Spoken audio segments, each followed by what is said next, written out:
जी हाँ भाइयों और बहनों, मैं हूं आपका दोस्त अमीन सयानी।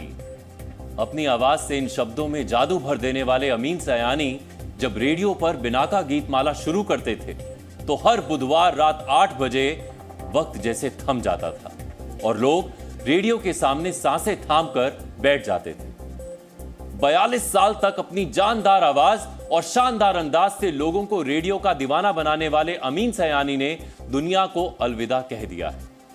रेडियो किंग अमीन सयानी का निधन हो गया है। वो 91 वर्ष के थे। मंगलवार रात को उन्हें दिल का दौरा पड़ा था, जिसके बाद उन्हें अस्पताल ले जाया गया, जहां उन्होंने अंतिम सांस ली। उनका अंतिम संस्कार गुरुवार को किया जाएगा। अमीन सयानी का जाना रेडियो की दुनिया में एक युग का अंत है, क्योंकि एक दौर था जब अमीन सयानी रेडियो की आवाज थे और रेडियो का मतलब ही अमीन सयानी था।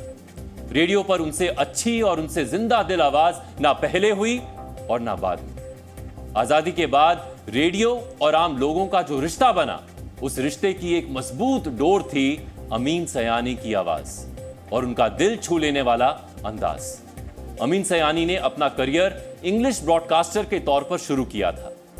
आजादी के बाद जब वर्ष 1952 में अमीन रेडियो सिलोन से जुड़े, जहां उनके कार्यक्रम बिनाका गीतमाला ने सफलता के सारे रिकॉर्ड तोड़ दिए। बिनाका गीतमाला भारतीय फिल्म संगीत का सबसे पहला संगीत काउंटडाउन शो था, जिसमें हफ्ते के टॉप 7 फिल्मी गीत सुनाए जाते थे। लेकिन लोग गीतों से ज्यादा अमीन सयानी की आवाज सुनने के लिए बेकरार रहा करते थे। रेडियो सिलोन पर लोग इंतजार करते थे कि कब गीत खत्म हो और उन्हें अमीन सयानी की आवाज सुनने को मिले। यह अमीन साहब की आवाज का जादू ही था जिसने बिनाका गीतमाला को कम समय में ही पहचान दिलाई थी। बिनाका गीतमाला लगभग 42 साल तक चला और अमीन सयानी इसकी आवाज बने रहे। अमीन सयानी के नाम पर 54,000 से ज्यादा रेडियो कार्यक्रम प्रोड्यूस, कंपोज और वॉइस ओवर का रिकॉर्ड दर्ज है।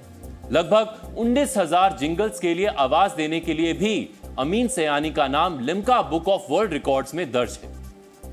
रेडियो की दुनिया में कई ऐसे लोग आए जिन्होंने अमीन के अंदाज को कॉपी करने की कोशिश की, लेकिन सफल नहीं हो पाए, क्योंकि अमीन तो सिर्फ एक ही थे।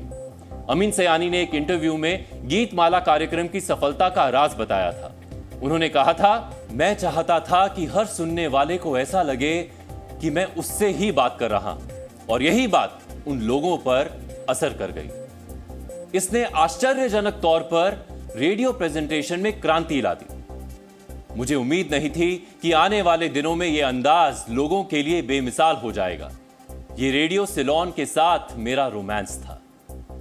लेकिन रेडियो उनका पहला प्यार नहीं था, क्योंकि अमीन सयानी बचपन से प्लेबैक सिंगर बनना चाहते थे। उन्होंने 4 साल क्लासिकल म्यूजिक भी सीखा था। अमीन ने एक इंटरव्यू में बताया था कि मैं एक जमाने में बहुत अच्छा गाया करता था, फिर एक जमाना आया जब मेरी आवाज फट गई और गाना जरा मुश्किल हो गया। जब भी मैं गाने बैठता तो कोई दोस्त आकर कहता कि बेसुरे क्यों बोर करता है। भारी आवाज की वजह से अमीन साहब की गायक बनने की ख्वाहिश तो पूरी नहीं हो पाई, लेकिन रेडियो पर उनकी आवाज आज भी सब पर भारी है। रेडियो की दुनिया में अपने योगदान के लिए अमीन सयानी को कई बड़े व प्रतिष्ठित पुरस्कार प्रदान किए गए। वर्ष 2009 में उन्हें पद्मश्री से सम्मानित किया गया। इसके अलावा वर्ष 2006 में लिविंग लेजेंड अवार्ड, 1992 में लिम्का बुक ऑफ रिकॉर्ड्स की तरफ से person of the year award भी उन्हें मिला है। लेकिन अमीन सयानी को मिला सबसे बड़ा सम्मान था लोगों का प्यार। अमीन सयानी देश के ऐसे पहले रेडियो स्टार थे जिनका बड़े बड़े फिल्म स्टार्स भी सम्मान करते थे। भारतीय सिनेमा के 100 वर्ष पूरे होने पर जी न्यूज ने अमीन सयानी का इंटरव्यू किया था। आज हमने जी न्यूज की लाइब्रेरी से अमीन साहब के उस दुर्लभ इंटरव्यू का एक अंश निकाला है, जो अब हम आपको दिखाना चाहते हैं। अमीन भाई, आप जी न्यूज से आज बात कर रहे हैं, हमारे लिए बहुत गौरव की ये बात है। बहुत बहुत स्वागत है आपका। बहुत बहुत शुक्रिया। जी से मेरा ताल्लुक बड़ा पुराना है। जब से ये शुरू हुआ था ना तुम्हारा चैनल, तब से मेरा बहुत गहरा सा ताल्लुक होने लगा था। फिर टूट गया इसलिए कि मैं रेडियो में घुस गया बहुत ज़्यादा, हमेशा से था, कई बरसों से। तो इसलिए ज़रा कम हो गया, वरना जी यूज़ भी, माफ़ करना मैं बीच बीच में अंग्रेज़ी बोल दूँ तो, बड़ा मेरा प्यारा चैनल हुआ करता था एक ज़माने में। 50s में जब से गीतमाला प्रोग्राम मेरा शुरू हुआ ना, और ये एक धूम मचने लगी फिल्मी संगीत की, ऑल इंडिया रेडियो ने बैन कर दिया था 50s में। न जाने क्या सूझी थी उस ज़माने के minister of information and broadcasting को, उन्होंने बैन कर दिया फिल्म संगीत पूरा। तो रेडियो सिलोन चल पड़ा, गीतमाला चल पड़ी, और लोगों को इतना मज़ा आता था उसमें सुनकर, क्योंकि सबसे अच्छे अच्छे अच्छे music director, singers, lyric writers सब मिलकर इसमें काम कर रहे थे।